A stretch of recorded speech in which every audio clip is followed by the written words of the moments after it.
সুপ্রিয় দর্শক, শুরু হচ্ছে সিনোরা আমি এখন কি করব। আর আমরা আজকে যে বিষয়টি নিয়ে কথা বলতে চাইছি সেটা হচ্ছে যে আমাদের যখন পারস্পরিক সম্পর্কের অবনতি ঘটে আমরা তখন অন্যজনকে খুব বলতে থাকি যে তোমার কারণে হয়েছে, তুমি যদি একটু অন্যরকম হতে, তুমি যদি একটু পরিবর্তন করে ফেলতে নিজেকে, তাহলে কিন্তু আমাদের দুজনের মধ্যে এরকম ঝড় হতো না। তো এরকমভাবে আমরা সবসময়, যেটা আমাদের একটা প্রবণতা আছে, অন্যজনের পরিবর্তনটা আমরা সবসময় চাই যে অন্যজন তার আচরণটা যদি পরিবর্তন করে তাহলে হয়তো একটু সুখে শান্তিতে আমরা বসবাস করতে পারবো।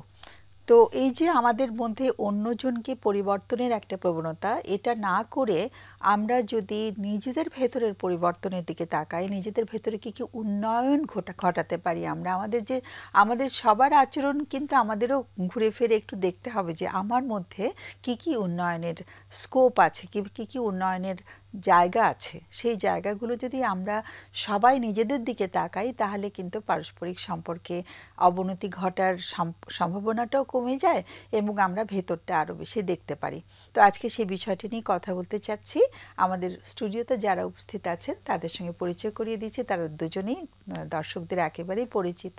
একজন হচ্ছে জহিরুদ্দিন, ডক্টর জহিরুদ্দিন, তোমাকে স্বাগত অনুষ্ঠানে। তুমি আছো, ও আছে বাংলাদেশ জাতীয় মানসিক স্বাস্থ্য ইনস্টিটিউটে অনেক দিন ধরে আছে। আরেকজন হচ্ছে আয়েশা সিদ্দিকা, তোমাকেও স্বাগত। আয়েশা সিদ্দিকা একজন সাইকোসোশ্যাল কাউন্সিলর হিসেবে কাজ করছে ব্র্যাক বিশ্ববিদ্যালয়ে। তো দুজনকে স্বাগত। তো কে আগে বলবে, তোমরা ঠিক করো। তুমি আগে বলবে, বলো। সম্পর্ক জিনিসটা শুরুই হয় কিন্তু দুজন মানুষকে নিয়ে, এবং সেটা যে শুধু মানে রোমান্টিক সম্পর্ক তা কিন্তু না, যে কোনো সম্পর্কই দুজন মানুষের প্রয়োজন হয়।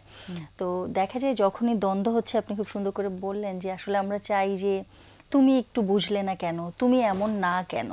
তো আমরা আসলে নিজের মতো করে চাই সামনের মানুষটাকে। তো অনেক সময় কিন্তু সেটা সম্ভব হয় না, কারণ সামনের মানুষটার বেড়ে ওঠা, আমার বেড়ে ওঠা, দুইটা পরিবেশে কিন্তু আমাদের অনেক সময় দেখা যায় যে যমজ ভাই বোন তাদেরও কিন্তু আচরণ বা ভাব দৃষ্টিভঙ্গি একরকম না। তো যখন হয় কি যে আসলে পরিবর্তনটা কিন্তু শুরু হয় নিজের ভেতর থেকে। সম্পর্কটা যদিও দ্বিপাক্ষিক, কিন্তু পরিবর্তনটা কিন্তু একদমই আত্মকেন্দ্রিক। আমি যখন নিজে বুঝবো যে আমার এই জায়গাটায় কাজ করতে হবে, তখনই কিন্তু পরিবর্তনটা সম্ভব। তার মানে কি, যে নিয়ন্ত্রণ। তো আমার উপরে আমার যতটুকু নিয়ন্ত্রণ আছে, ঠিক সামনের মানুষটার উপরে কিন্তু ততটুকুই অনিয়ন্ত্রণ। কারণ সে যতক্ষণ না বুঝবে, এটা খুবই কঠিন তার মধ্যে পরিবর্তন আনা।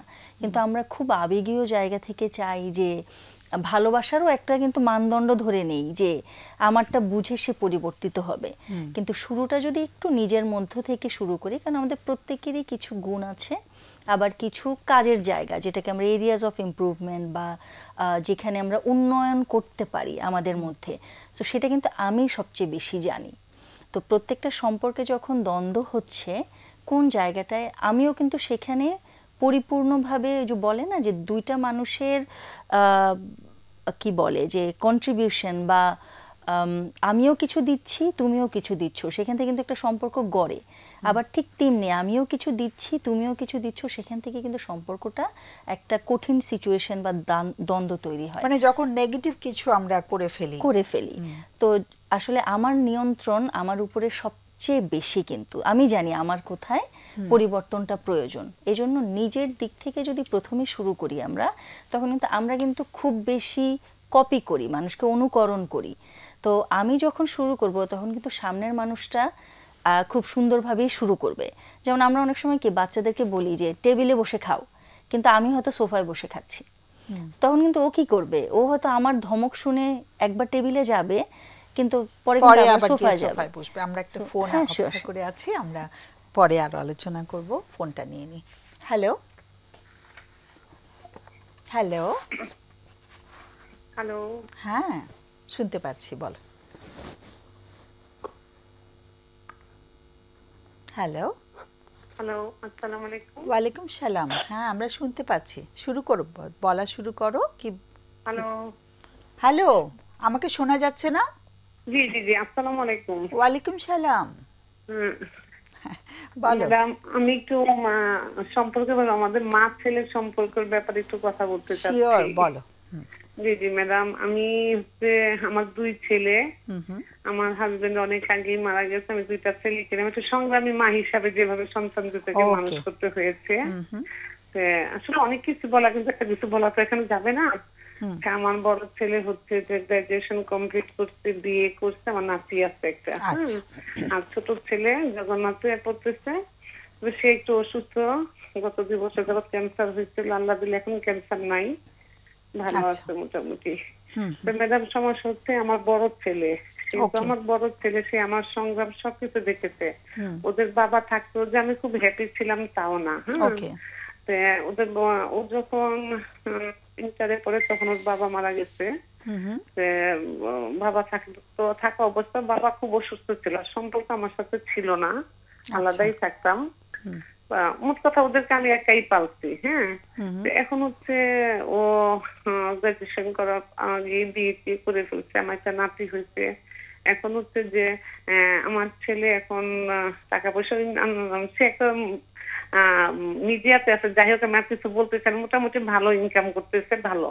আর আমি একটা প্রাইভেট কোম্পানি ডিএমডি হিসেবে আছি। আচ্ছা।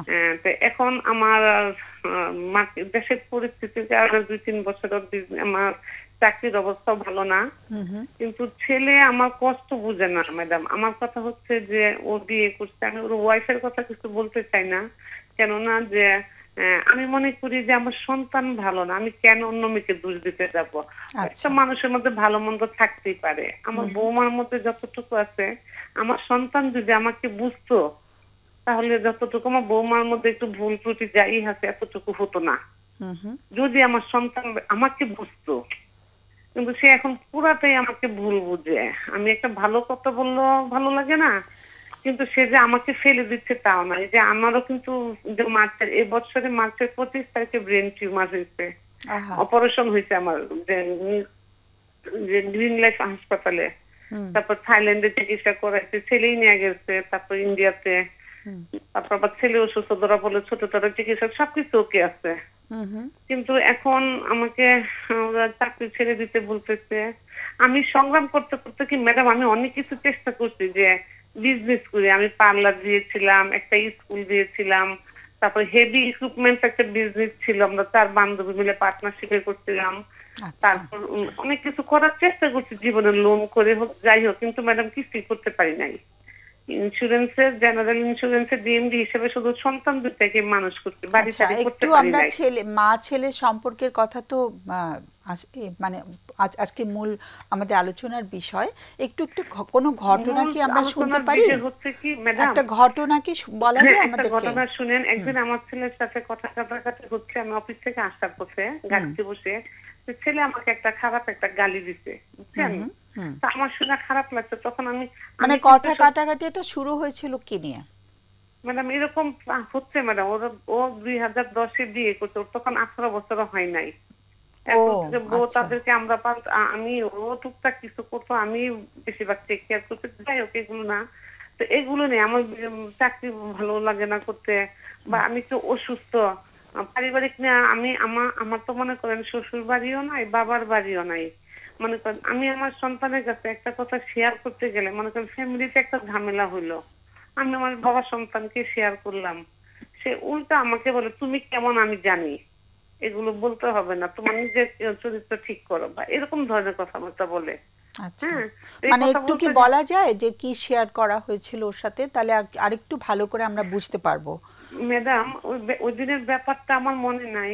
আচ্ছা, অন্য একটা কাছাকাছি সময়ের কোনো কথাটা একটু আমি আরেকটা ব্যাপার বলি আপনাকে। হ্যাঁ হ্যাঁ প্লিজ।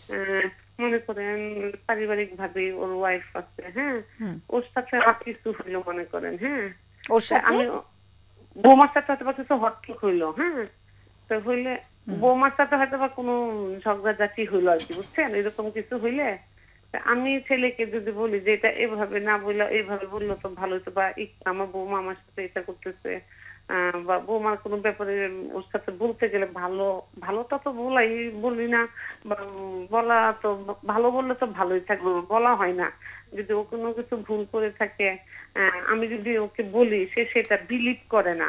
এবং সে বলে ওকে আমি চিনি। মনে করেন ওরা একটু মিডিয়ার পার্সন লোক, তো ওরা একটু অ্যাডভান্স চলাফেরা, আমার হয়তো বা ভালো লাগে না। আমি হয়তো আমি আমার ছেলেকে বলি যে বাবা এটা এভাবে না করে এভাবে হতো না, বল হ্যাঁ আমি তো আমার বউকে বলে দিতে, আমার অনুমতি নেই, সেই কাজটা করছে, এটা নিয়ে তোমার বলতে হবে না।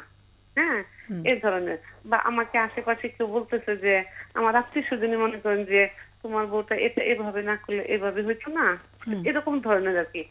তো যাই হোক, একদিন আমি কথায় কথা যেদিন বললাম যে গাড়িতে বসে ওর সাথে আমার হয়তো আমাকে একটা খারাপ ল্যাঙ্গুয়েজ করছে, তখন আমি ওকে বলছিলাম যে তুই আমার সাথে আর কথা বলবি না, যদি কথা বলিস আমি তো জিদ করি, আমার তো কিছু দোষ না, তার আমার কিন্তু প্রচুর রাগ, আমি এটা স্বীকার করি। এবং আমার ভুল হইলে আমার সন্তান বলেন, বউ বলেন, যার কাছে আমি সরি বলতে বাধ্য। হ্যাঁ, আমি আচ্ছা, বলি। একটা সেকেন্ড, আমাদের না বিরতির সময় হয়ে যাবে, তো আর 4 মিনিট বাকি আছে। তো মানে আজকে যেটা আমাদের কাছে উপস্থাপন করা হলো, একটু যদি আমরা প্রশ্নটা শুনে ফেলতাম তাহলে ভালো হতো, আমাদের অতিথিদের কোনো প্রশ্ন থাকতো। এখন ম্যাডাম আমি, হ্যাঁ সেটাই, আমি এখন আমার সন্তান আমাকে বুঝে না, আমাকে আমার সন্তান বলে এখন চাকরি ছেড়ে দিতে। না না, একটু প্রশ্নটা আমাদেরকে করে ফেলো যে আমি এই প্রশ্নটা আজকে আপনাদের কাছ থেকে এরকম একটা প্রশ্নের উত্তর চাচ্ছি। ম্যাডাম এখন বিষয় পুরাটা না জানলে আমি আপনাকে কিভাবে বলবো? না না, প্রশ্নটা করলেই হবে। আমাদের প্রশ্নটা হচ্ছে যে ম্যাডাম যে আমি আমার নাতিকে ভালোবাসি, বুঝছেন? এটা তো প্রশ্ন হচ্ছে না। আমরা আমাদের এই প্যানেল থেকে আমাদের 3 জন অতিথি, আমরা 3 জন বসেছি আমরা এই প্যানেলে, আমাদের কাছ থেকে কি জিজ্ঞাসাটা কি আজকে?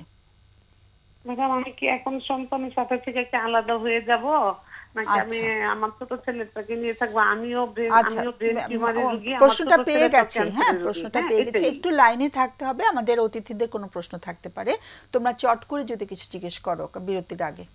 জহিরের কোনো প্রশ্ন আছে?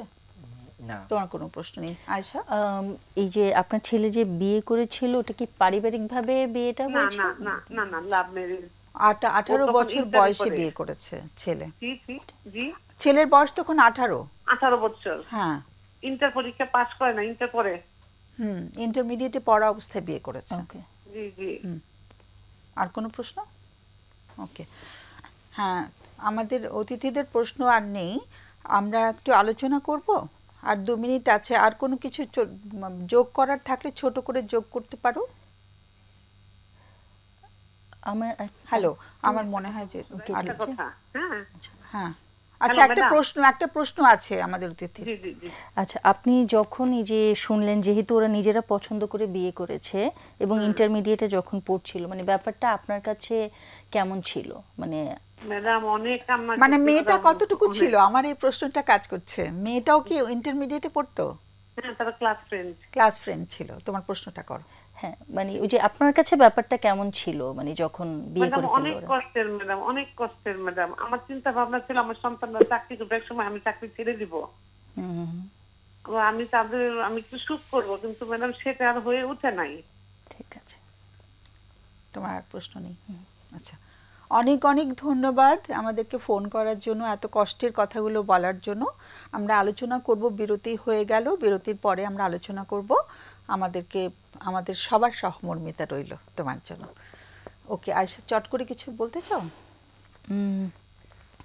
আচ্ছা, বিরতি সময় হয়ে গেছে, আমরা ঘুরে আসি বিরতি থেকে।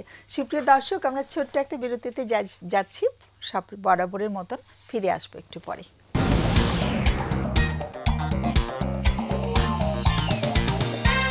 সুপ্রিয় দর্শক, আমরা ফিরে এলাম বিরতির পর। সিনোরা আমি এখন কি করব অনুষ্ঠানে। আর আমরা বিরতির আগে একজন দর্শক বন্ধুর কল পেয়েছিলাম, আমরা কিছুটা আলোচনা করার সুযোগ পেয়েছি, কিন্তু পুরোপুরি আলোচনা করার সুযোগ হয়নি। তো আমরা আমি যাচ্ছি আমার অতিথিদের কাছে। যে তুমি তো কিছুই বলার সুযোগ পাওনি শুরু থেকেই, তুমি যদি একটু কিছু বলো, তারপরে আয়েশার কাছে দরকার। এটা আমার কাছে খুব টিপিক্যাল একটা জিনিসই মনে হচ্ছে। আমাদের সমাজে দেখা যায় যে বিশেষ করে বিয়ের পরে ছেলে সন্তানদের সাথে তার মায়ের সম্পর্ক, ছেলে বউয়ের সাথে তার মায়ের সম্পর্ক খুব একটা কেমন যেন ঠিক খুব স্মুথ যায় না বেশিরভাগ সময় আমি দেখেছি।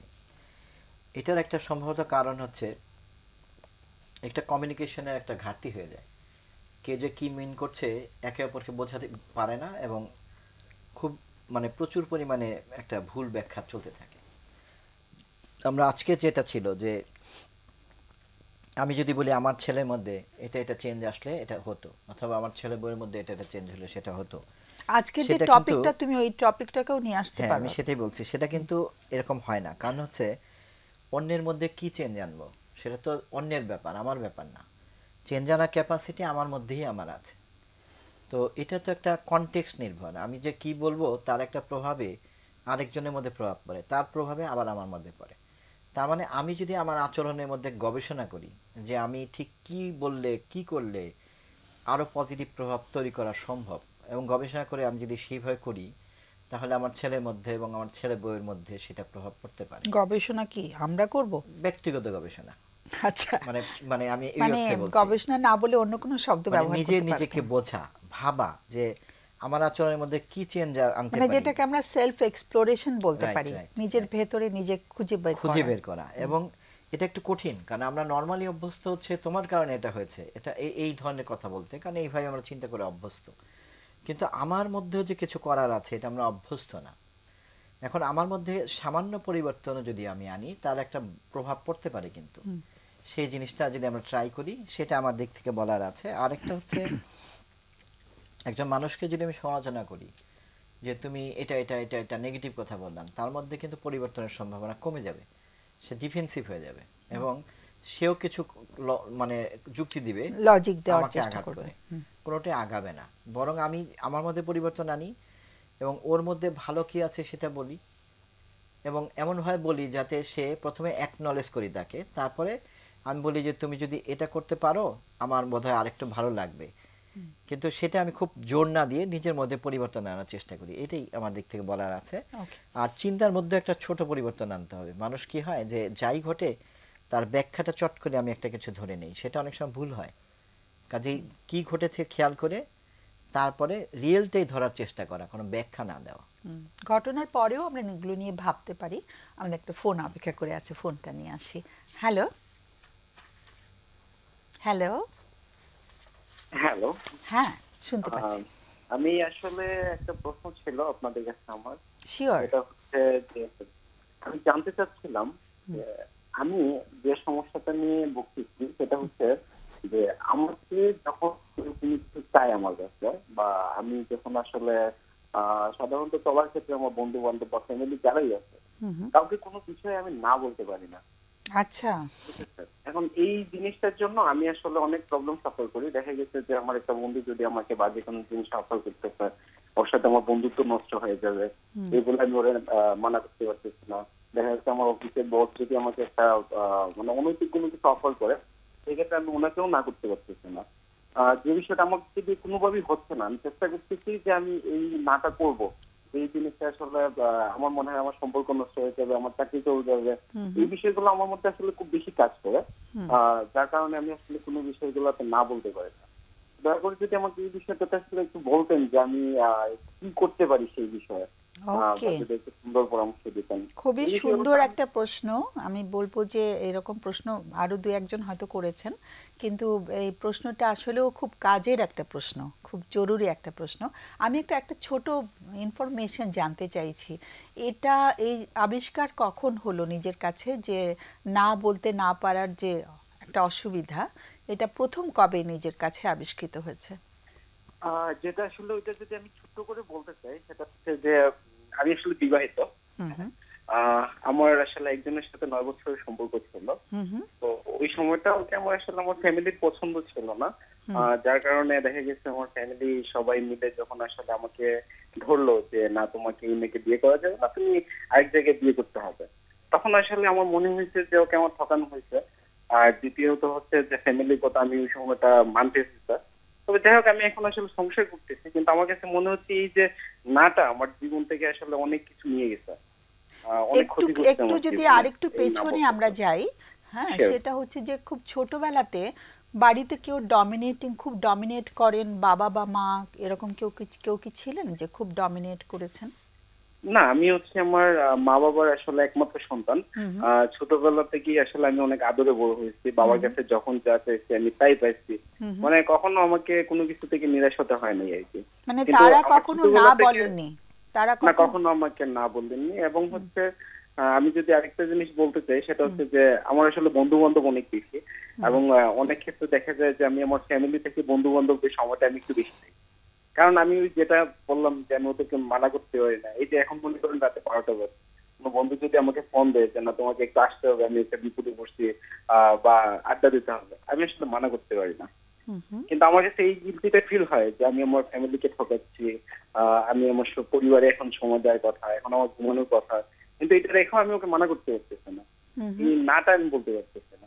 ঠিক আছে, এবং এটা এটা নিয়ে সাফার করতে হয়েছে মানে পুরো জীবনটা, মানে ছোটবেলা থেকে তো এটা উপলব্ধি হয়নি। ছোটবেলা থেকে, হ্যাঁ, এখন আমার এই মুহূর্তে যেটা উপলব্ধি হচ্ছে, যেটা মানে এটা আমার ছোটবেলা থেকেই এখন পর্যন্ত মানে আমার জীবনের যে খারাপ জিনিসগুলো হয়েছে, সেটা আমার মনে হয় যে না বলতে পারাটা আর কি, যে আমি কেন না বলতে পারবো। আর আরেকটা তাহলে যেটা পেলাম যে ডমিনেটিং ছিলেন না বাবা মা, কিন্তু তারা কোনো কিছুতে না বলেননি, তাই তো?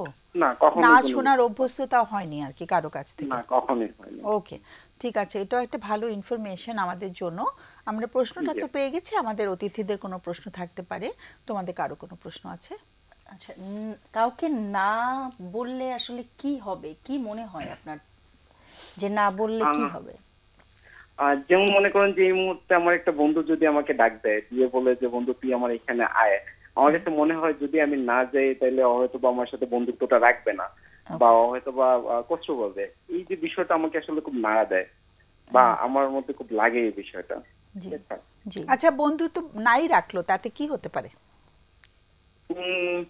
শুধু যে আসলে বিষয়টা বন্ধুত্বের মধ্যে না, মানে যে কোনো বিষয় না, যদি আমরা এই উদাহরণটাকে মাথায় রেখে বলি যে আমার বন্ধু আমাকে অনেক রাতে একটা কাজে ডাকলো যেখানে আমার হয়তো যেতে ইচ্ছে করছে না, কিন্তু আমি না বলতে পারলাম না, তখন কিন্তু ভিতরে একটা ভয় কাজ করছে যদি বন্ধুত্বটা না টেকে। তো যদি না টেকে তাহলে কি হতে পারে? মানে ওই ক্ষেত্রে দেখা গেছে যে ওকে যে আমি ছেড়ে দিব, ওইটা মানে আমার কাছে মনে হয় যে আমার জীবন থেকে একটা বন্ধু চলে গেল। ঠিক আছে, চলে গেলে কি হতে পারে? চলে গেলে কি হতে পারে? আসলে চলে যাওয়াটা হয়তো বা কিছু না, একটা বন্ধু চলে গেল, কিন্তু আসলে আমার নিজের কাছে এটা খারাপ লাগে, আমি পারি না, সেটা একটা লস। হ্যাঁ, হ্যাঁ, রাইট, রাইট, রাইট। আর আসলে যে চলে যাবে এমন কোন কথা আছে কি?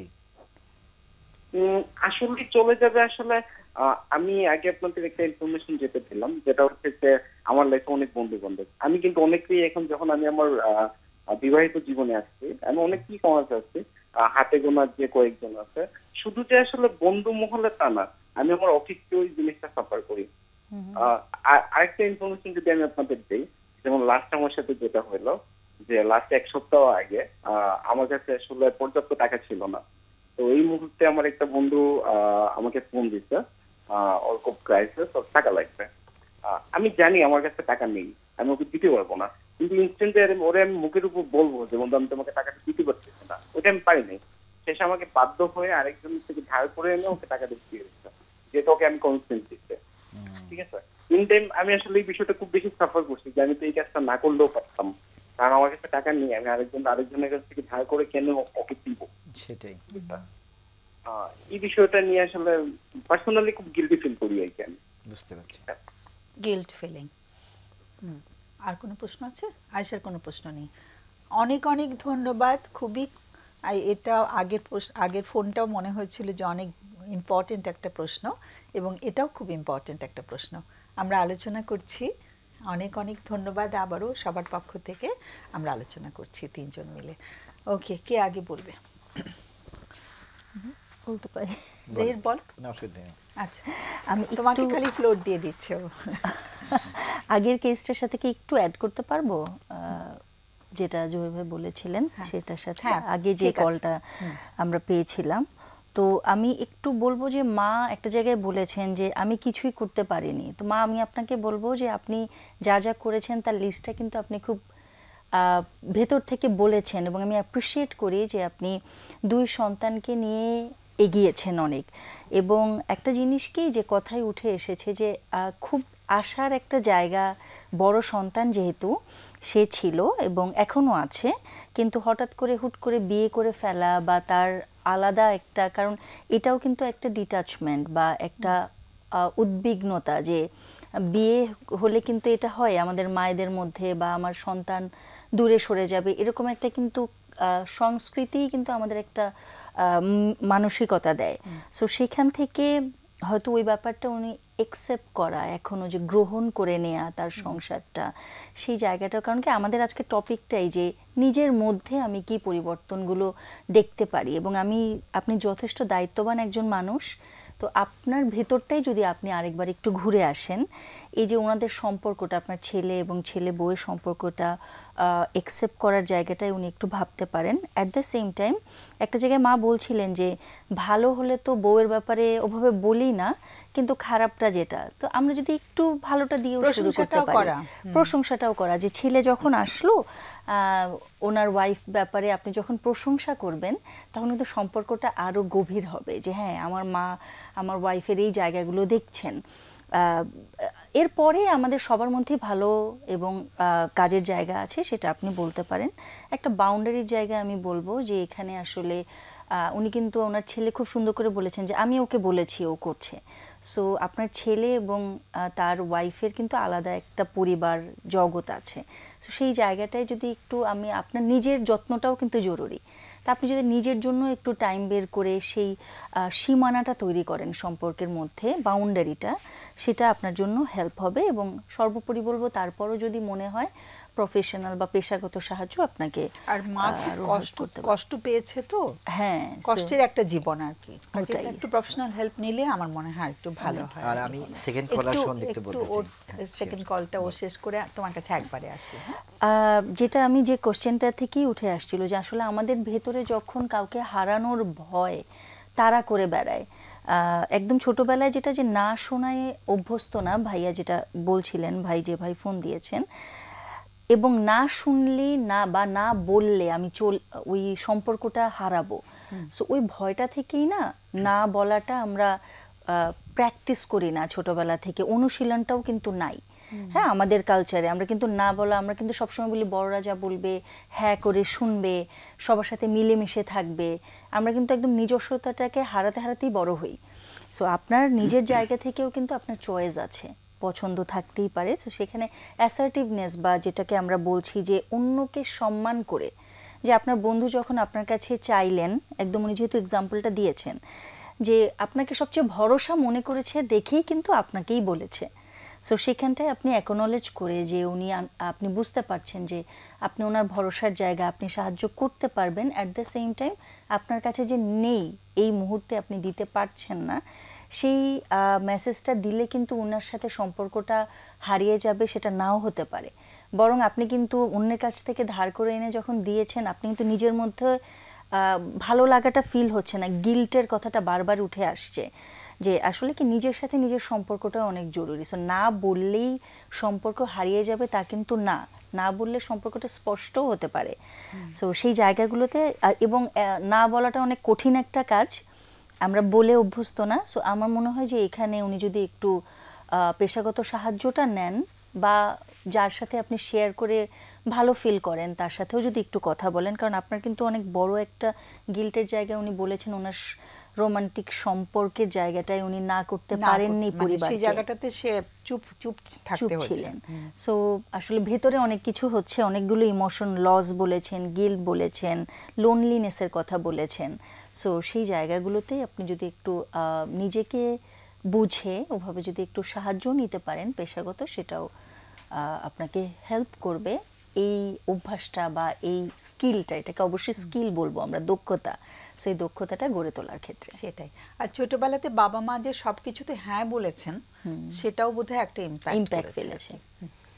অলরেডি বলা হয়েছে। আমি যেটা বলতে চাই যে না বলা যেহেতু একটা দক্ষতা, আমাদের সমাজের মধ্যে কেউ না বলতে পারে। আমরা তাদের সামাজিক মানুষ বলি, তারা সব কিছুতে সবার সাথে এগ্রি করে না, কখনো এগ্রি করে কখনো এগ্রি করে না।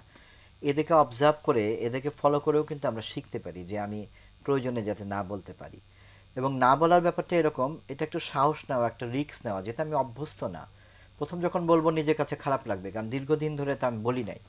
এবং সূত্রটা এরকম, আমি যখন না করতে চাই আমি বলবো যে আমি এটা করব না, কোনো লেম এক্সকিউজ না দিই। আমরা অনেক সময় কি করি, একটা খোরা যুক্তি দিই, সাথে যুক্ত করে দিই। তখন অন্য পাশে যে আছে সে আবার চেপে ধরলে তখন আমার আর মুখ থাকে না। যে আমি বললাম আমার পকেটে এত টাকা নেই, ঠিক আছে তুমি করো, মানে কার্ড থেকে পে করো। এরকম হয়ে যায়। আমি যদি স্ট্রেট বলবো যে আমি এটা করতে পারছি না এই কারণে, বাস শেষ। এবং করতে পারলে আমি খুব খুশি হতাম, এবং আসলে কিন্তু আনফরচুনেটলি এটা পারছি না। আসলে যে ফ্রেন্ড সে কিন্তু এত সহজে চলে যায় না, এমন না যে আমি অনেস্ট কথা বললে খুব অনেকটা অসুবিধা হবে। নাছোড় বান্দার মতো পিছনে লেগে থাকে। মানে লেগে থাকলেও ফ্রেন্ডশিপ যাবে না।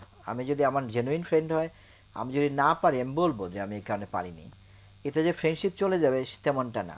যদি চলে যায় আমি বলবো এটা জেনুইন ফ্রেন্ডশিপ না, ওটার জন্য দুঃখিত হওয়ার কিছু নাই। এবং ওনার জীবনে কিন্তু আফসোস আছে, উনি বলেছে যে রোমান্টিক রিলেশনের ক্ষেত্রে না করতে, মানে আমি বোল্ড হতে পারি নাই।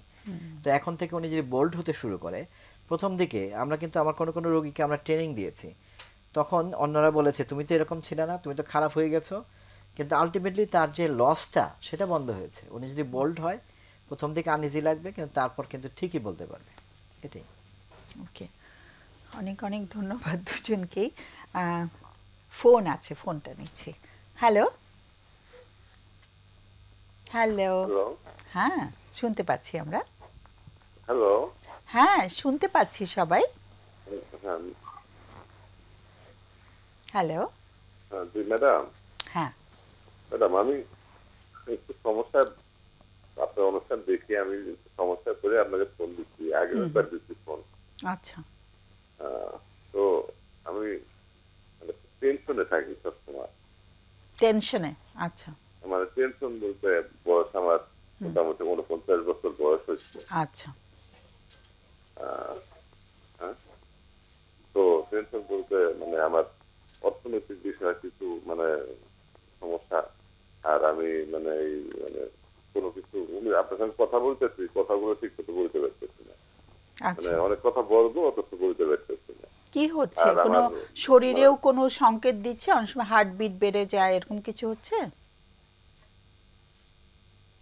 হার্টবিট বেড়ে যায় বলতে একটু সামান্য একটু ওরকম আচ্ছা, কিছু হয় না, ওরকম ওকে। তেমন কিছু হয় না। হুম, মানে এমনি ঘুমের সমস্যা হয় ম্যাডাম খুব। হুম।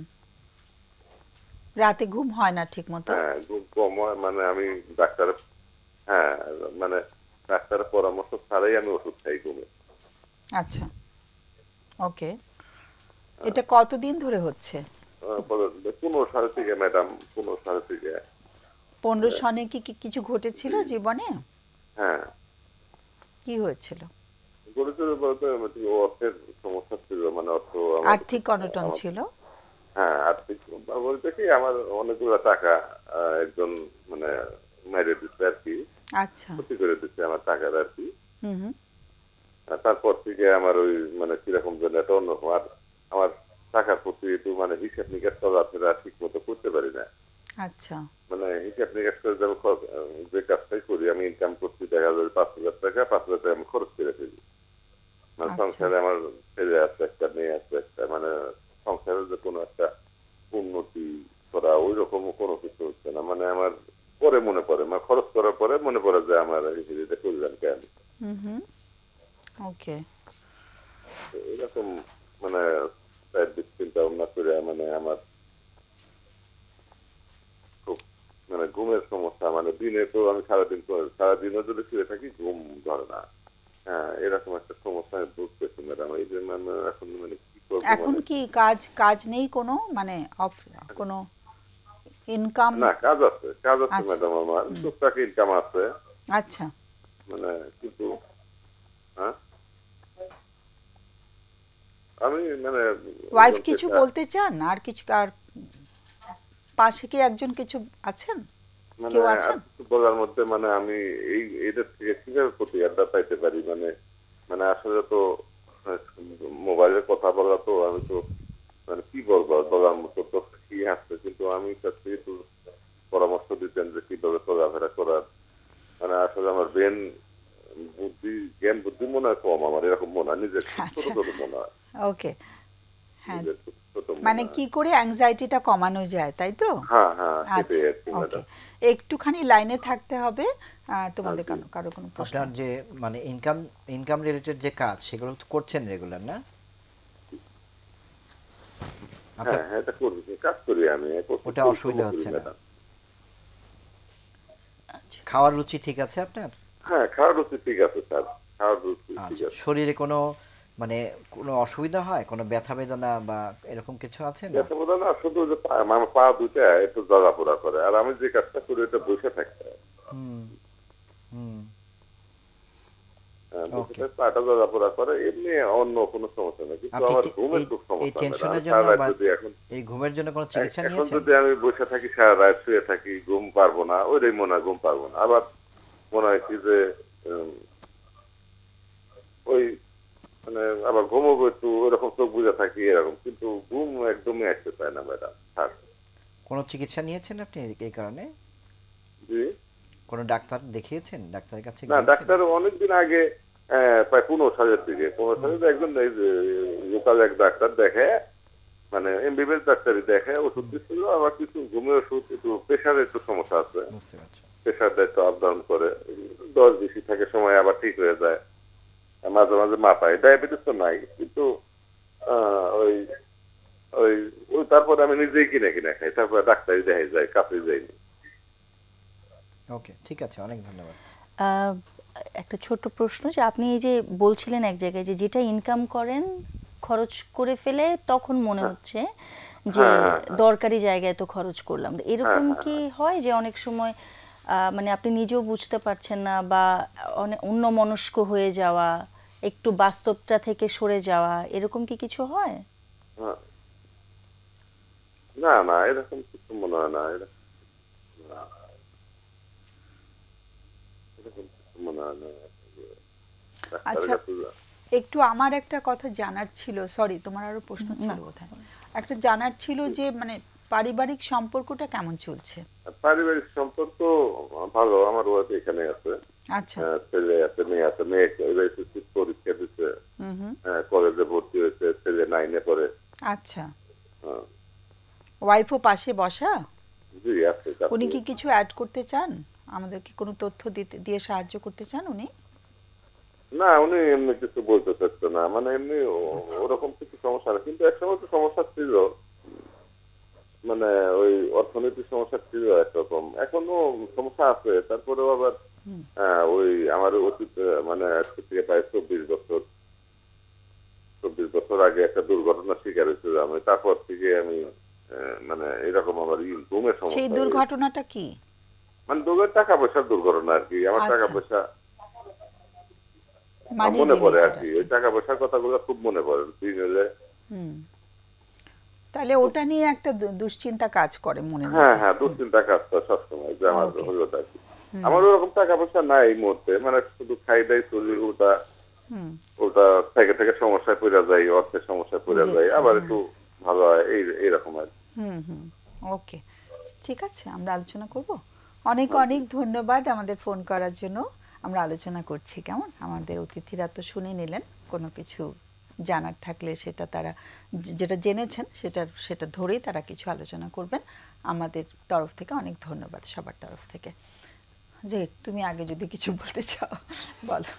আমার কাছে লাগে যে উনি যদি একটা কাজ করেন, যে অতীত নিয়ে ভাবাটা বন্ধ করেন, যে অতীতে যে কতগুলো দুঃখের ঘটনা আছে, আমার মনে হচ্ছে ভবিষ্যৎ নিয়ে ভাবা বেশি কমানো দরকার। না, দুটোই। কারণ অতীতে ওই যে টাকা লস যেটা, সেটা তো হয়েছে, অতীত তো আর বদলানো যাবে না। ওটা নিয়ে বারবার ভাবলে কষ্ট বাড়া ছাড়া আর তেমন কোনো উপকার হচ্ছে না। উনি যদি যখনই খেয়াল করে অতীতের চিন্তাটা আসতেছে, উনি বলবে না আমি এটা নিয়ে ভাববো না, মনে মনে। তারপরে বর্তমানে হাতে যে কাজটা আছে এর দিকে মন দিবে। একই কথা ভবিষ্যৎ, কারণ দিন চলে যাচ্ছে, আস্তে আস্তে দিনে আরও যেতে থাকবে। আমরা ভবিষ্যৎ জানি না, ভবিষ্যৎ নিয়ে অনেক ভয়ানক চিন্তা করে টেনশন বাড়া ছাড়া কোনো লাভ হচ্ছে না। কাজে আমি বর্তমানেই থাকবো, অতীত ভবিষ্যৎ নিয়ে চিন্তাটা কম করি। ফিনান্সিয়াল ম্যানেজমেন্টের ক্ষেত্রে উনি কিন্তু বলেছেন, একটু যদি আমি অ্যাড করি তোমার সাথে, মানে সব থেরাপিস্টরাই বলেছেন যে yesterday is gone and tomorrow is yet to come. So গতকালটা পার হয়ে গেছে এবং আগামীকালটা এখনো আসেনি। So let me focus on the present day or today, মানে টুডেতে ফোকাস করতে। এটার জন্যই কিন্তু আসলে মেডিটেশন খুব দরকার হয়, মেডিটেশন খুব হেল্প করে। রাইট। তো তাহলে আমরা যদি এটা চিন্তা করি, চেষ্টা করি, আমার অনেক ক্লায়েন্ট কিন্তু বলেছে চেষ্টা করে তারা পেরেছে, একদম ফর্মাল মেডিটেশন না গিয়েও পেরেছে, যে তারা বর্তমানে ফোকাস করেছে, অতীত ভবিষ্যৎ আসলেই মনটাকে ঘুরিয়ে নিয়েছে। চেষ্টা করলে কিন্তু সম্ভব। একটু কষ্ট হবে প্রথমে, কারণ একটু অদ্ভুত লাগবে, এটা যদি করা যায় তাহলে তো আমার শুধু বর্তমানে টেনশনটা থাকে আর বাকি টেনশনগুলো চলে গেল। এছাড়া আরেকটা জিনিস আছে যে ফিনান্সিয়াল ম্যানেজমেন্ট। উনি বলেছে অনেক সময় একটা কিছু খরচ করে পরে মনে হয় ইনকাম সীমিত, এই খাতে কেন খরচ করলাম। এক্ষেত্রে আমার একটা অভিজ্ঞতা হচ্ছে, আমি যদি নিজে ম্যানেজ করতে না পারি, আমার ওয়াইফ আছে অথবা ফ্যামিলিতে আর কেউ আছে কিনা যে আমাকে ভালো গাইড করতে পারে, আমি তাহলে নিজে চট করে একটা খরচ না করে আমি বরং ওদের সাথে কথা না বলে খরচটা না করি, একটু টাইম নেই, তাহলে কিন্তু আমার ফিনান্সিয়াল ম্যানেজমেন্টটা আরেকটু ভালোর দিকে আসে। ঘুমের সমস্যা নিয়ে যেটা বলছে, আমার দিক থেকে বলার আছে যে সারা দিনে আমি যাতে কোনো অবস্থাতেই বিছানায় শুয়ে না থাকি, শুধু রাতে ঘুমের সময় হলে ঘুমাবো, অন্য সময় কিন্তু আমি মানে বিছানায় শুয়ে থাকবো না, বিছানায় শুয়ে অন্য কোনো কাজও করবো না, শুধু ঘুমের জন্য বিছানায় যাব। এটা একটা। আরেকটা হচ্ছে নিজে নিজে ওষুধ না খাওয়া। কারণ দেখা যায় যে আমি যখন ওষুধ খাবো তখন দেখা যায় আমি হয়তো 5 মিলিগ্রাম খেলাম, তারপরে কিছুদিন পরে ওটা 10 মিলিগ্রাম না খেলে আমার কাজ হবে না। কাজে এই ওষুধটার উপরে আমি ডিপেন্ডেন্ট হয়ে যাবো, এক ধরনের নেশা আসক্তি তৈরি হবে। ওষুধ খেতে গেলে ডাক্তারের প্রেসক্রিপশন অনুযায়ী এবং ডাক্তারের সাথে রেগুলার গিয়ে খেতে হবে। আমরা নিজেরা যেহেতু চিকিৎসক না, নিজেরা নিজেদেরকে ওষুধ প্রেসক্রাইব করাটা ঠিক না, এটা একটা বোকামি। কাজে এটা একটা ব্যাপার।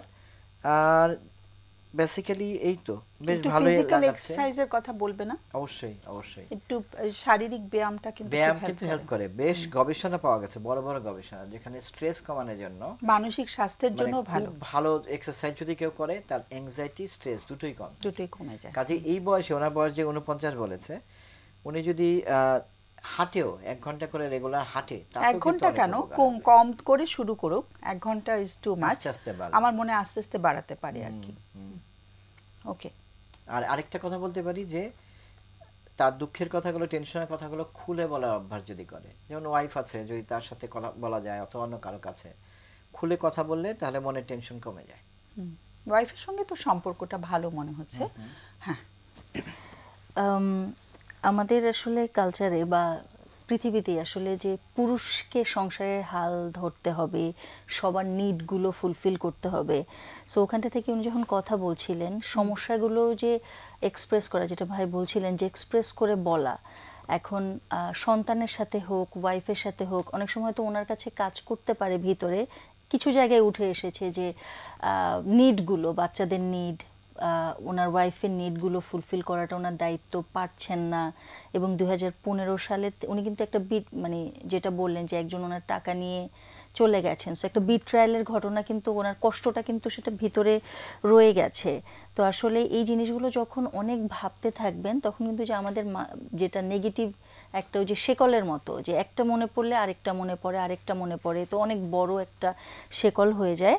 তখন আসলে আমাদের আশেপাশে যে সম্ভাবনাগুলো আছে সেটাও বর্তমানের সম্ভাবনাটা আমরা দেখতে পাই না। এবং ম্যাডাম যেটা বলছিলেন যে আসলে ইয়েস্টারডে আমরা চেঞ্জ করতে পারবো না, চলে গেছে, ভবিষ্যৎ আমরা জানি না, কিন্তু বর্তমান কিন্তু আমরা জানি যে হ্যাঁ আমি এখানে বসে আছি, এখন আমার আশেপাশে এইগুলো সব আছে, সো সেটা কিন্তু আমি ব্যবহার করতে পারবো তখন। এবং খুব সুন্দর করে ওনার গলায় একটা আশ্বস্তির সাউন্ড মানে কি বলে যে আস্থা একটা শব্দ শুনেছি যখন, হ্যাঁ আমার ওয়াইফ এখানে আছেন এবং আপনার 2 সন্তান, এনারা কিন্তু আপনার বেশ ব্লেসিংস, হ্যাঁ, যে তারা কিন্তু আপনার সাথে আছেন, তো আপনি কিন্তু একদম একা না এই পুরো সিচুয়েশনটায়। সো সেই জায়গাটা আমি বলবো যে একটু তাদের সাথে কথা বলা। অনেক সময় দেখা যায় যে আমরা শুধু চিন্তা করতে থাকি, কিন্তু একটু বাইরে যাওয়া, হয়তো এই যে ম্যাডাম যেটা বললেন বা ভাই যেটা বললেন যে ওয়ার্কআউট, যে হাঁটা, হয়তো আমি আমার ছেলের সাথেই আপনি আপনার ছেলের সাথেই হাঁটতে গেলেন, মেয়ের সাথে বসে হয়তো একটু, এখন মোবাইলেও কিন্তু অনেক সুন্দর সুন্দর মজার জিনিস, ফানি ভিডিওস, তারপরে হচ্ছে গেম, এই জায়গাগুলো কিন্তু ফ্যামিলি টাইম স্পেন্ড করলে, পরিবারের সাথে সময় দিলে কিন্তু আপনার কিছুটা হলেও, আমি একদমই বুঝতে পারছি যে আপনার চিন্তার কারণগুলো, কিন্তু যখন আপনি বর্তমানে থাকবেন আপনি কিন্তু পরিকল্পনা করতে পারবেন যে আপনার ভবিষ্যৎটা আপনি কিভাবে সাজাতে পারেন।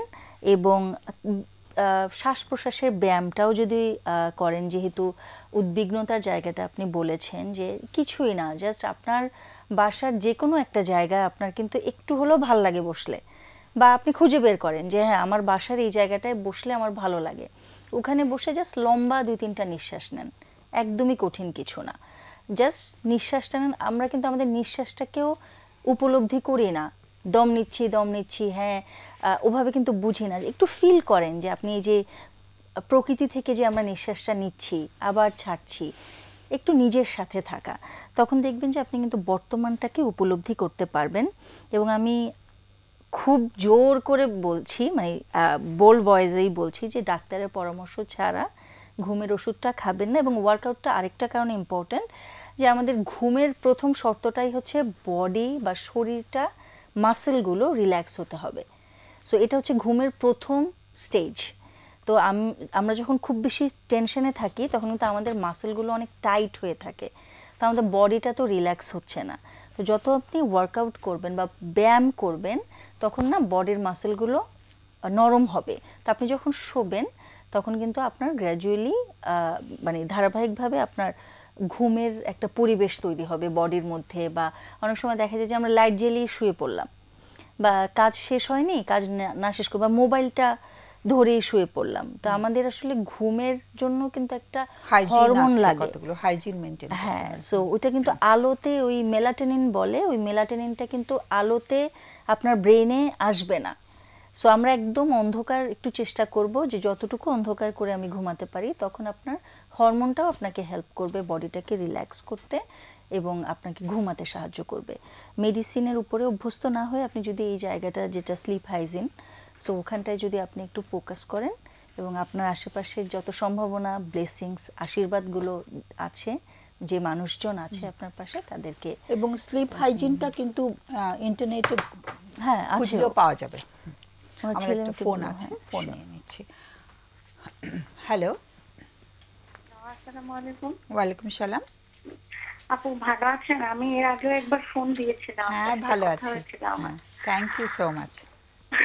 আপু আমি অ্যাকচুয়ালি গভর্নমেন্ট এমপ্লয়ি। আমি এর আগে আমার প্রবলেম গুলো শেয়ার করেছিলাম যে আমি ডিভোর্সি, 2021-এ আমার ডিভোর্স হয়েছে। তো আমাকে খুব টর্চার করতো আমার এক্স হাজবেন্ড এবং আমার বেবিকেও। আমার একটাই ছেলে, আচ্ছা, ওকেও খুব ছোটবেলা থেকেই টর্চার করতো, কারণ ও ছিল আনওয়ান্টেড বেবি। হ্যাঁ, ওর বাবা ওকে নিতে চায়নি, আচ্ছা, জন্ম দিতে চায়নি। তো আমি অ্যাকচুয়ালি মানে এখানে আমি ফাইট করেছি। তো যাই হোক, ওর বাবার সাথে আমার মানে আমি আমার বেবিকে ছোটবেলা থেকে আমার কাছে রাখতাম। তো ডিভোর্সের পরে ওর বাবার কাছেও চলে যায়, মানে ওর বাবাই ওকে নিয়ে যায়। সে আরেকটা বিয়ে করেছে। সে হচ্ছে ওখানে নিয়ে প্রায় 6 মাসের মতো রেখেছিল। তো খুব মানে অনেক বেশি টর্চার করতো এবং ব্যাড ল্যাঙ্গুয়েজ ইউজ করতো। তো এই কারণে আমি হচ্ছে আবার আমার ছেলে আমার কাছে চলে আসছে। হ্যাঁ, 2 মাস ধরে। তো এখন যেটা হয়েছে, ও খুবই মানে ওর বাবার মতো ব্যাড ল্যাঙ্গুয়েজ ইউজ করে। He follows his father but he hates his father. মানে সে তার বাবাকে প্রচন্ড রকম ঘৃণা করে। শেষের কথাটা কি? হি হেটস হিজ বললাম father. He follows his father. Follow করে কিন্তু আবার হেটও করে। হ্যাঁ, but he hates his father. সে বলে যে বড় হয়ে সে তার বাবাকে খুন করবে। সে তার বাবাকে সহ্যই করতে পারে না। ঠিক আছে, কারণ তার বাবাও তার কোনো খোঁজ খবর নেয় না, কোনো টাকা পয়সা দেয় না, কিছুই না। আমি নিজেই মানে আমি আমার বাচ্চার সমস্ত কস্টিং বিয়ার করি। তো মানে এখন যেটা হচ্ছে, আমার ছেলে কোনো কথা শুনে না এবং এখন বর্তমানে ওর বয়সটা কত? ওর বয়স হচ্ছে এখন 14 বছর, 15 হবে। আচ্ছা, ও কোনো কথা শুনে না। ইভেন ওকে মানে পড়তে বললে ও এক ফোঁটা মানে বই নেবে না। ওর ভালো গুণের মধ্যে হচ্ছে মাঝে মধ্যে নামাজ পড়ে আর হচ্ছে কোরআন তেলাওয়াত করে। এটাই ওর ভালো গুণ। সেটার জন্য প্রশংসা পায় তোমার কাছে? হ্যাঁ, আমি এটা বলি যে তুমি জান্নাত পাবা, এসব বলি ওকে। না, জান্নাত পাবা সেটা তো পরের ব্যাপার, কিন্তু ও যে নামাজ পড়ছে, বর্তমানের আচরণটাকে তুমি প্রশংসা সূচক কথা দিয়ে ওকে বলো কিনা?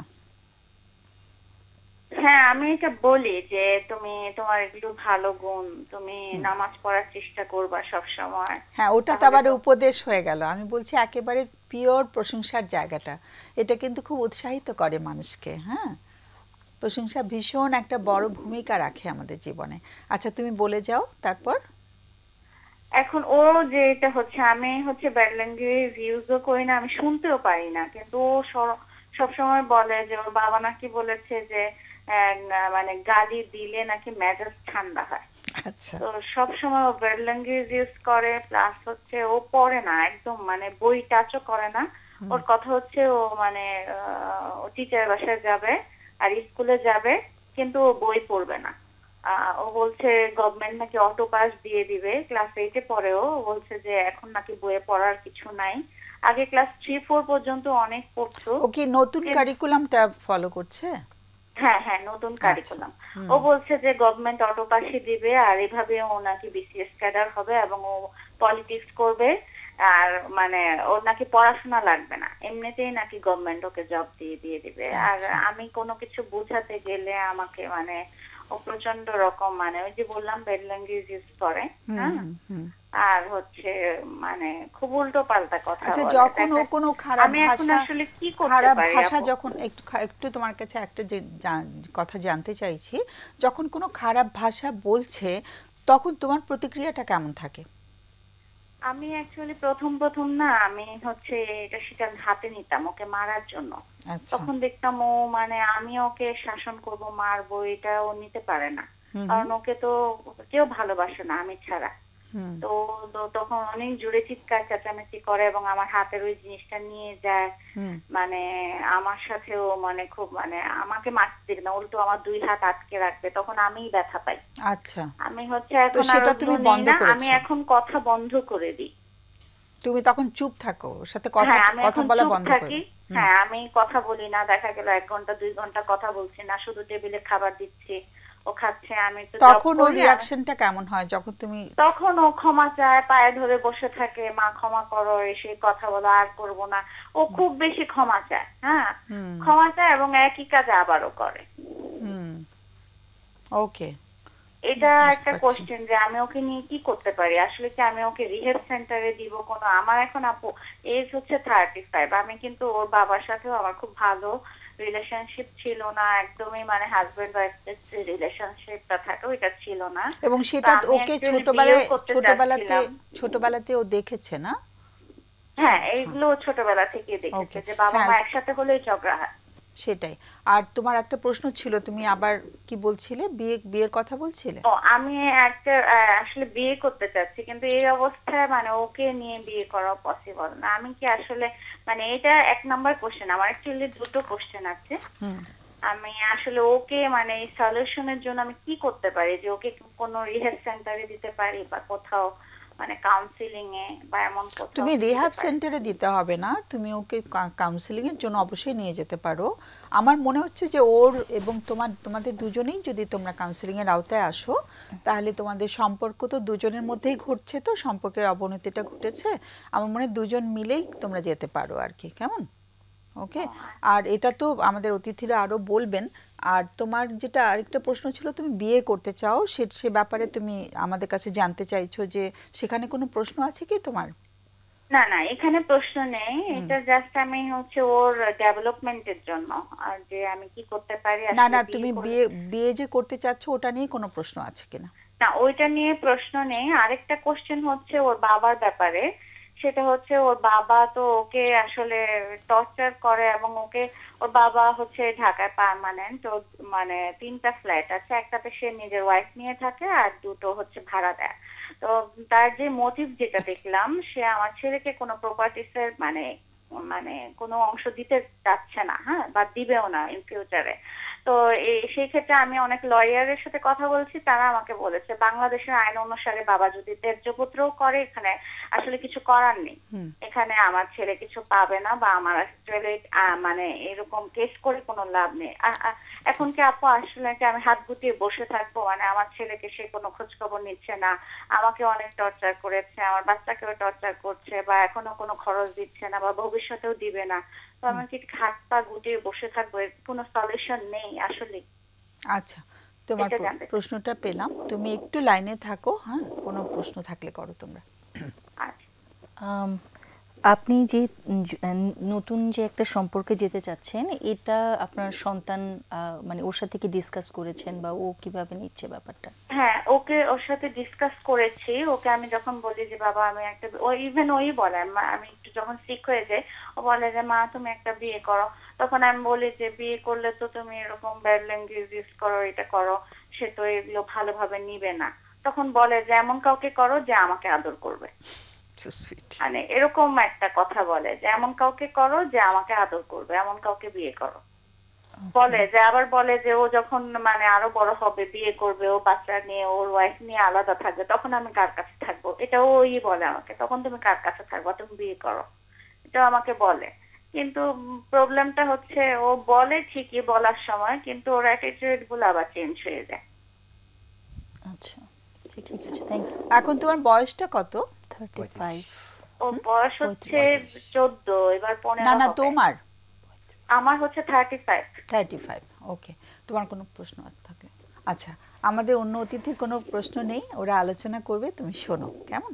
অনেক অনেক ধন্যবাদ, খুব কষ্টে রয়েছো, আমাদের সবার তরফ থেকে অনেক সহমর্মিতা তোমার জন্য। ওকে, বলতে চাও আগে? ওকে, আমার কাছে এটা লাগছে যে উনি একজন সংগ্রামী মানুষ। এটা খুব দারুণ একটা ব্যাপার যে উনি বাচ্চা বড় করছে, একাই ফাইট করছে। লিগ্যাল বিষয়ে তো আমরা কিছু বলতে পারবো না, কিন্তু লিগ্যাল বিষয়ে উনি ভালো লয়ারের সাথে কথা বলে দেখতে পারে। একজন লয়ার একটা কথা বললো ওটাই যে শেষ কথা তা না, কাজেই উত্তরাধিকার এবং সিস্টেমটার সম্পর্কে উনি ভালো একজন লয়ারের সাথে কথা বলে দেখতে পারে। এখন বাচ্চার সাথে সম্পর্ক, সন্তানের সাথে সম্পর্কের ক্ষেত্রে আমি যেটা বলতে চাই যে একদম প্রথম একটা ব্যাপার হচ্ছে একটা ফ্রেন্ডলি সম্পর্ক, সন্তান যাতে ফিল করে যে মা তাকে ভালোবাসে। এখন তারপরে যে বিষয়টা আছে, আমি বেশ কিছু ক্ষেত্রে দেখেছি যে আমরা যখন কোনো শিশু পড়তে অতটা আগ্রহী না হয়, আমরা তাকে অবশ্যই অফার করতে পারি, কিন্তু তার সাথে খুব লেগে খুব যে লাভ হয় তা না। জবরদস্তি করতে যাওয়ার ফল ভালো হয় না। মানে আমি অনেকগুলো কেস মেমোরাইজ করতে পারছি। আমরা তাকে অফার করতে পারি, অফারটা এরকম যে গেস্ট আসলে যেমন আমি খাবার দিই যে এটা খেতে পারেন, কিন্তু না খেলে তো আমি তাকে একদম মুখে ঠেসে দিব না। ওটা অত্যন্ত বড় ধরনের অভদ্রতা যদি গেস্টের সাথে আমরা এটা করি। তো বাচ্চার ক্ষেত্রেও বাচ্চার সন্তান যদি পড়তে চায় ভালো, পড়তে চায় না তাকে পিটিয়ে মানে জোর করে সাকসেস সেট খুবই কম। আসলে কেউ পড়তে চায় না ব্যাপারটা এরকম না, তার মনের মধ্যে একটা অংশ হয়তো পড়তে চায়, একটা অংশ হয়তো পড়তে চায় না। এই কারণে তাকে যদি প্রফেশনাল হেল্পের জন্য নিয়ে আসা যায়, কাউন্সেলিংয়ের জন্য নিয়ে আসা যায়, তখন সাইকোলজিস্টের সাথে বসে সে যদি কথা বলে, তখন এই শিশুটা নিজেই বুঝবে কথা বলতে বলতে যে সে আসলে কি চায়, তার মনের ভাবটা একটু ক্লিয়ার হবে। আমার কাছে লাগলো কিছুটা ইম্যাচুরিটির ব্যাপার আছে এখানে। যেমন সে বলছে কি আমার পড়তে হবে না, এই সিস্টেমটা এমন নটা পাস হয়ে যাবে এবং গভর্নমেন্ট আমাকে চাকরি দিবে, আমি পলিটিক্স করব আর আমি চাকরি পেয়ে যাব, এরকম একটা ব্যাপার আছে। এটাই বয়সের তো এটাই ধর্ম, তাই না? হ্যাঁ, এটাই। সে যদি কথা বলে, ইম্যাচুরিটি বলবো কেন, বয়স এই বয়সে অবশ্য এটাই হয়তো ম্যাচুরিটি, এটাই আসার কথা। সে যদি একজন সাইকোলজিস্টের সাথে কথা বলে যেটা হবে যে এটা বিভিন্ন দিকগুলো সম্বন্ধে সে আস্তে আস্তে আস্তে আস্তে করে বুঝতে পারবে। অনেক সময় মা ব্যাখ্যা দিলে সন্তান নিতে চায় না, সে মনে করে যে উনি তো বলবেই। কাজে সাইকোলজিস্টের সাথে প্রফেশনালি বসার দরকার আছে। আর প্যারেন্টিং এর ব্যাপার, কমিউনিকেশনের ব্যাপার, এগুলো ক্ষেত্রে মাকেও একটু একটা হেল্প নিতে হবে। যেমন আমি বলতে পারি আমাদের জাতীয় মানসিক স্বাস্থ্য ইনস্টিটিউটে নিয়মিতভাবে সাপ্তাহিক ভিত্তিতে প্যারেন্টিংয়ের উপরে আমরা মিটিং করি, প্রায় 2 ঘন্টা স্থায়ী হয় এটা। প্যারেন্টিংয়ের বিভিন্ন বিষয় নিয়ে আমরা বলি। আমাদের কাছে প্যারেন্টিংয়ের উপরে বাংলা বইও আছে, সফট কপি, আমরা এটাও প্যারেন্টসদেরকে দিই, মানে হোয়াটসঅ্যাপ বা অন্য কোনো থাকলে ফরওয়ার্ড করি। কাজেই সন্তান প্রতিপালন, বিশেষ করে কমিউনিকেশন, যেমন উনি বলছে রাগ করলে এখন উনি কথা বন্ধ করে দেয়, এটা কিন্তু একটা কমিউনিকেশনের বড় ধরনের ব্যারিয়ার। কারণ আমরা বলে থাকি যে যত যাই ঘটুক আমি আমার ভিউ পয়েন্ট ক্লিয়ার করতে পারি, কথা বন্ধ করাটা কোনো কাজের কথা না। এবং একটা জিনিস বারবার ব্যবহার করলে ফল কিন্তু ভালো আসে না। অভিমান করে, কথা বন্ধ করে দেয়, সন্তান তাকে ভালোবাসে, সে তার পা ধরে মাপ চায়, কিন্তু এটা অনেক দিন চলতে থাকলে একসময় দেখা যাবে যে এটা ওয়ার্ক করবে না আসলে। কাজেই এটার বিকল্প হচ্ছে আমি কি বলতে চাই খুব ক্লিয়ারলি বলা, এবং সে বুঝতে পারছে কিনা এটা বোঝা, এবং তার কাছ থেকে তারপরে জিজ্ঞাসা করে ক্লিয়ার হওয়া, বাস। এবং আরেকটা হচ্ছে বারবার উপদেশ না দেওয়া, কারণ অনেক সময় দেখা যায় কি জিনিসটা ইউজলেস হয়ে যায়, বারবার বলতে থাকলে তখন একদম মানে আমরা বলি যে কানের পোকা নাড়ায় দেওয়া, মূল্যহীন হয়ে যায়, বারবার বলে লাভ নাই। যে জিনিসটা আমি বললে লাভ হচ্ছে না, আমি প্রফেশনাল হেল্পে গেলে তখন কিন্তু অনেক সময় দেখা যায় ভালো একটা ফল আসে। এটাই। ম্যাডাম শুরু করে দিয়েছিলেন সেই জায়গাটা যে অ্যাডোলেসেন্ট পিরিয়ডটা আসলে অনেক ফ্যান্টাসি, অনেক বানিয়ে বানিয়ে চিন্তা করা, এগুলো আমরাও করেছি যখন আমাদের 14-15 বছর হয়েছেন। আপনি এই জায়গাগুলো একটু শেয়ার করতে পারেন, আপনার জার্নিটা কেমন ছিল ওর বয়সে, এবং রাগের ব্যাপারটা, রাগ করলে কিন্তু ইচ্ছাও পূরণ হয়, তাই না? যে একদম রাগ দেখালেই কিন্তু আমরা অনেক সময় কি মেনে নিচ্ছি, যে আমি চিৎকার করে যখন কথা বলছি সামনের মানুষটা কিন্তু মেনে নেয়। তো ওর মানে ওর মায়ের শেয়ারিং থেকে যেটা ফিল হয়েছে যে পাওয়ার, এই যে আমি গভর্নমেন্ট হব, আমার এটা হবে, ফ্যান্টাসির সাথে সাথে এই সময়টায় শক্তি কালেক্ট করে। এবং বাবাকে কিন্তু ও দেখেছে ছোটবেলা থেকেই যে টর্চার বারবার কথাটা উঠে আসছিল, সো ওরা কিন্তু দমে ছিল ওনার কাছে। সো ওইটা কিন্তু একটা লার্নিং বা শিক্ষা। এবং ওর অনেক ক্ষতি হয়ে গেছে কিন্তু, বাচ্চাটার যে ক্ষতি হয়ে গেছে এটা একটু মা যদি এটা মাথায় রাখে সেটাই ভালো হয়। এবং ওকে কিন্তু দেখতে হয়েছে, একা একা ছিল, এবং বাবা মার যুদ্ধগুলো ওকে ছোটবেলা থেকে দেখতে হয়েছে। সেটাই। এবং আমার কাছে খুবই ওই যে 6 মাস বাচ্চা বাবার সাথে একা ছিল মাকে ছেড়ে, ওই টাইমটা ওর আসলে কেমন গেছে, সো সেটাও যদি মা একটু শোনেন। এবং প্রশংসা জিনিসটা কি একদমই কোনো শর্ত ছাড়া। আপনি বললেন যে ওর ভালোর মধ্যে শুধু নামাজ পড়ে, কোরআন শরীফ পড়ে, ওর বয়সী কয়টা বাচ্চা পড়ে?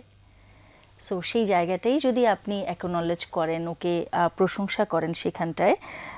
আর রাগ ছাড়াও হয়তো অনেক সময় আপনার সাথে কথা বলছে, এই যে ক্ষমা চাওয়া, এটাও কিন্তু সবাই আমরা পারি না, ও কিন্তু ক্ষমা চাইছে।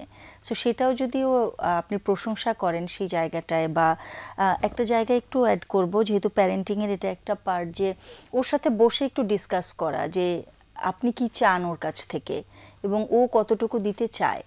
আর ও যদি না দেয় তাহলে কি, মানে ওই যে হয় না যে শাস্তিটাও কি হবে, সেটা যেন ও ডিসাইড করে যে হ্যাঁ আমি আজকে হয়তো পড়াশোনার জায়গাটা একটু পরেই আসছি, কারণ ওর মানসিক স্বাস্থ্যের আসলে এত ক্ষতি হয়েছে, ওর ভেতরে আবেগীয় জায়গায় কি কি চলছে সেই জায়গাগুলো কিন্তু আগে ডিল করা জরুরি, আগে বোঝাটা জরুরি। তারপরে হয়তো লেখাপড়ার জায়গাটায় ও নিজেই, ও যখন আরও বড় হবে, মানে শিক্ষাটা আসলে কি একটা প্রস্তুতির ব্যাপার, ও যখন নিজেকে প্রস্তুত মনে করবে হয়তো লার্নিংটা ওভাবে যাবে। এবং ওই জায়গাটায় একটু নিজেরা বসে সেট করা যে হ্যাঁ এটা করলে এটা হবে, ও কি পাবে, আবার এটা করলে ও কি চায়, যে হ্যাঁ মা কথা বলবে না, ঠিক আছে এটাও পানিশমেন্ট হতে পারে যে মা আধা ঘন্টা কথা বলবো না এই জন্য। সো এটাও কিন্তু ওর সাথে একটা নেগোসিয়েশন হতে পারে। সো সেই জায়গাটায় আমার মনে হয় যে কমিউনিকেশন মায়ের সাথে এবং মায়ের দিক থেকে গ্রহণযোগ্যতা, কারণ ও কিন্তু ছোটবেলা থেকে আপনি যে আঘাতগুলো সহ্য করেছেন, আসলে বিয়ে খুবই হয়তো আবেগীয় একটা জায়গা, সম্পর্কের জায়গা, বন্ধনের জায়গা। সো সেখানে আপনিও কিন্তু অনেক স্ট্রাগল করে আজকের এই জায়গাটায় দাঁড়িয়ে আপনার সন্তানকে নিয়ে ভাবছেন, সন্তানের ভবিষ্যৎটা নিয়েও ভাবছেন। সো মা এখানে আমি বলবো যে আপনার সন্তানের সাথে একটু খোলাখুলি আলোচনা করা ওর জার্নিটা নিয়ে, এবং দুইজনই পেশাগত মনোবৈজ্ঞানিক সাহায্যটা নিলে আমার মনে হয় যে আপনারা আপনাদের সিদ্ধান্তগুলো আরও সুন্দরভাবে গুছিয়ে নিতে পারবেন। আরেকটা একটু আমি অ্যাড করতে চাইছি, সেটা হচ্ছে যে বারবার এসছে ব্যাড ল্যাঙ্গুয়েজ ইউজ করা। আমার মনে হয় ওখানে একটু বেশি মনোযোগ দিয়ে দেওয়া হচ্ছে। যখন আমরা ওই যে আচরণটাকে বেশি মনোযোগ দেই, ওইটা কিন্তু আবার করার প্রবণতাটাও বেড়ে যায়। তো আমার মনে হয় এটাকে একটু মাঝে মাঝে ইগনোর করাটাও একটা ভালো পদ্ধতি, ভালো একটা মানে ডিসিশন হতে পারে। এই যে আবার তুমি ব্যাড ল্যাঙ্গুয়েজ বলছো, এই যে বাবার কাছ থেকে শিখে এসছো, এই যে বারবার করে এটা বলা, এটা কিন্তু তাতে করে ওর নেগেটিভ সাইডটাকে কিন্তু রিইনফোর্স করা হচ্ছে।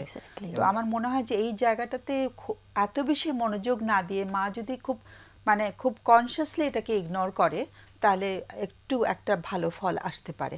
যেটা বিশেষ করে যখন বলছে যে রিহ্যাবে দিয়ে দিব, হ্যাঁ এটা কিন্তু ওদিকে বাবার মতো, এবং বাবা আমাকে টর্চার করছে, মানে ওর বাবা, আবার তোমাকে রিহ্যাবে দিয়ে দিব, রিজেকশনের একটা মানে শব্দ, বিরক্ত হয়ে অনেক সময় বলে ফেলে হয়তো, বা এটা অ্যাভয়েড করা। এবং আমার কাছে লাগে ভাষা জুগিয়ে দেওয়া, যখন ব্যাড ল্যাঙ্গুয়েজ দিচ্ছে আমি ওভারলুক করলাম, একই সাথে ও কি বলতে চাচ্ছে আমি হয়তো একটা ভাষা যদি জুগিয়ে দিই, তুমি এটা বলছো, মানে আমার মতো মেকানিক্যাল বলতে হবে না, নিজের সন্তানের সাথে যেভাবে বলা যায় ভাষা জুগিয়ে দেওয়া, তখন কি হয় ও কিন্তু ভাষাটা নিবে। সেটাই। ম্যাম খুব সরি, বিশেষ করে না আমি ডান। আমি একটা জায়গা মার্ক করেছিলাম, আমি একটু বলতেই চাই ওই জায়গাটায়, যে তুমি বাবার মতোই হয়েছো, এই শব্দটা যেন মায়ের দিক থেকে আমরা খুব সচেতন থাকবো মা, যেন এটা আপনার জায়গা থেকে আপনার সন্তানের জন্য না যায়। কারণ ও কিন্তু তুমি বাবার মতো হয়েছো, আমি তোমাকে এই জন্য আরো ভালোবাসতে পারছি না, এই ধরনের মেসেজ যাতে না যায়।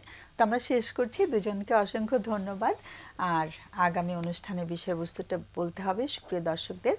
দর্শক, আমাদের এবার বিদায় নেবার পালা। আর আগামী অনুষ্ঠানের বিষয়বস্তুটি হচ্ছে যে যখন একটি মেয়ে সন্তান বড় হতে হতে তার মাকে বাবার দ্বারা অত্যাচারিত হতে দেখে, তখন সে তার বিবাহিত জীবনে তার স্বামীর সাথে তার সম্পর্কের জায়গাতে তখন সে কি করে, তার স্বামীর সাথে সম্পর্কটিকে সে কিভাবে লালন করে, কিভাবে সেটাকে মানে ধরে রাখার চেষ্টা করে, বা কি করতে পারে, একটি মেয়ের আচরণ কেমন হয় স্বামীর সাথে, সে বিষয় নিয়ে আগামীতে আলোচনা করব।